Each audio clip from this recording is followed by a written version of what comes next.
আসসালামু আলাইকুম dear viewers, আজকে আপনাদের সামনে আরেকটি নতুন লেসন নিয়ে এবং এই লেসনটি একটু ছোট লেসন, কিন্তু এক্সাম্পল রয়েছে অনেকগুলো, তো ওগুলো দেখে নিই। প্রথমটি হচ্ছে like the wind, very quickly, like wild fires. এটা খুব একটা ব্যবহৃত ইডিয়ামস ফ্রেজেস, যার অর্থ খুব দ্রুত। ফেক, এটার অর্থ হচ্ছে ভার্ব, এটা verb. Make a copy of the intent two deceive, জালিয়াতি করা, মানে আমরা কারো জমি জালিয়াতি করা, কারোর নাম, মানে এক কথায় নকল করে জালিয়াতি করা, মানে কাউকে বিপদে ফেলা, এরকম কিছু একটা।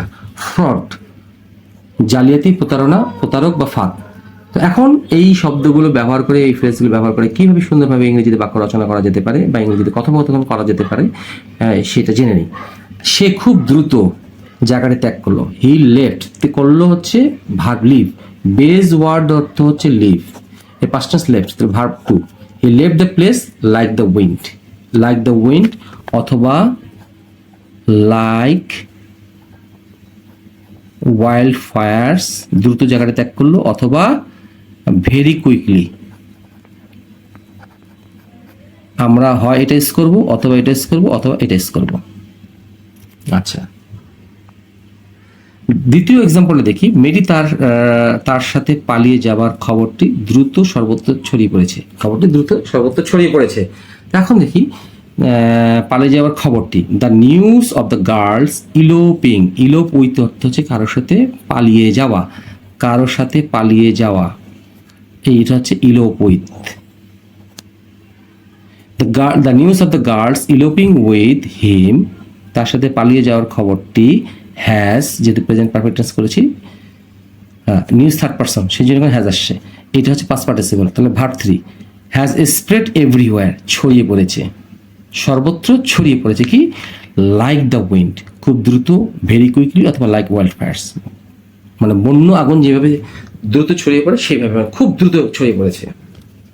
আচ্ছা, এখন দ্বিতীয় এক্সাম্পলটি এসে আমরা করার জন্য ফেক, মানে জালিয়াতি করা। এখন জালিয়াতিটা কি আমরা উদাহরণ ফলো করলে বুঝতে পারবো জালিয়াতি আসলে কি।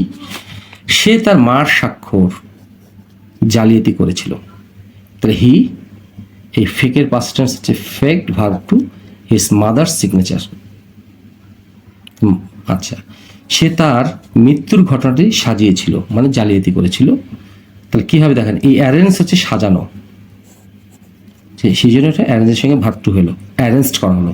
হি অ্যারেঞ্জ দ্য অ্যাক্সিডেন্ট, করেছিল কি, to fake his own death, তার নিজের মৃত্যু, যে সে যে মরেছে, সে মৃত্যুর ঘটনাটাকে জালিয়াতি করার জন্য সে একটি নাটক রচনা করেছিল। হি অ্যারেঞ্জ দ্য অ্যাক্সিডেন্ট, নাটক সাজিয়ে, দুর্ঘটনা নাটক সাজিয়েছিল, to fake his own death, তার নিজে যে মারা গেছে এটাকে মৃত্যুর ঘটনা ছড়িয়ে দেওয়ার জন্য সে এই জালিয়াতি করে, আসলে সে মরেনি।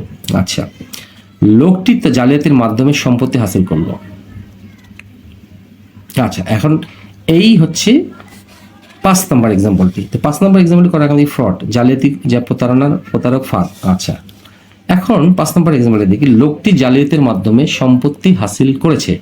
The man has got, verb 3, the property, সম্পত্তি হাসিল করেছে বা পেয়েছে কি, বাই ফ্রড, লোকটি জালিয়াতির মাধ্যমে, এই হচ্ছে সেই ইংরেজি।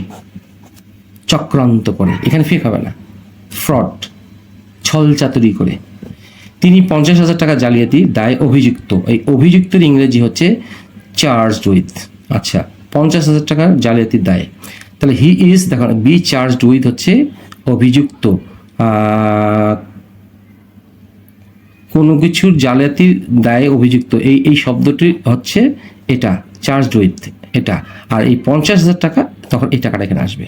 তাহলে হি ইজ চার্জড উইথ এর টাকা 50,000, এর টাকা 50,000, এই শব্দটা দিতে হবে। এটা হচ্ছে 50,000 টাকা, 20,000 টাকা, 1 লাখ টাকা, 1 কোটি টাকা, এরকম হতে পারে। আর বি চার্জড, বি মানে হচ্ছে be, am is are was were, আমাদের বি ভার্ব যখনই বলবো তখনই আমরা বলবো অ্যাম ইজ আর, ওয়াজ এবং ওয়ার হতে পারে। তাহলে he is charged, past participle verb, with a টাকা 50,000। আচ্ছা, তিনি ক্রেডিট কার্ড জালিয়াতির দায়ে অভিযুক্ত, তাহলে দেখেন আবার বলেছে he is charged with credit card fraud বা ফ্রডুলেন্স, এরকম করা যেতে পারে। আশা করি আপনাদের এই লেসনটি ছোট হলেও এখানে কিন্তু আপনার শব্দের ব্যবহার বলতে পারেন বা গ্রামাটিক্যালের ব্যবহার বলতে পারেন, এখানে খুব ভালোভাবে দেখানোর চেষ্টা করা হয়েছে। আশা করি আপনারা এই লেসনটি না টেনে দেখবেন। মনে রাখবেন, না টেনে দেখলে অবশ্যই ভালো কিছু শিখতে পারবেন। আর আমরা টেনে টেনে দেখি, যার ফলে আমরা ভালো ইংরেজি লিখতে পারি না। আসলে ইংরেজি কিন্তু এত সহজও না যে আমরা যতটুকু ভাবি। অনেকে ইংরেজি দ্রুত হয়তো কথা বলতে পারে, কিন্তু আপনি সেখানে অনেক কিছু মিস্টেক্স থাকে। কিন্তু লেখার সময় যদি আপনি সুন্দরভাবে মনের ভাব প্রকাশ করতে না পারেন, তাহলে অন্যরা ভাববে যে আপনি হয়তো ভালো ইংরেজি জানেন না। হ্যাঁ, তাই আমাদের অবশ্যই ব্যবহার বৃদ্ধিটা জানতে হবে। তো সেই প্রত্যাশা, আসসালামু আলাইকুম।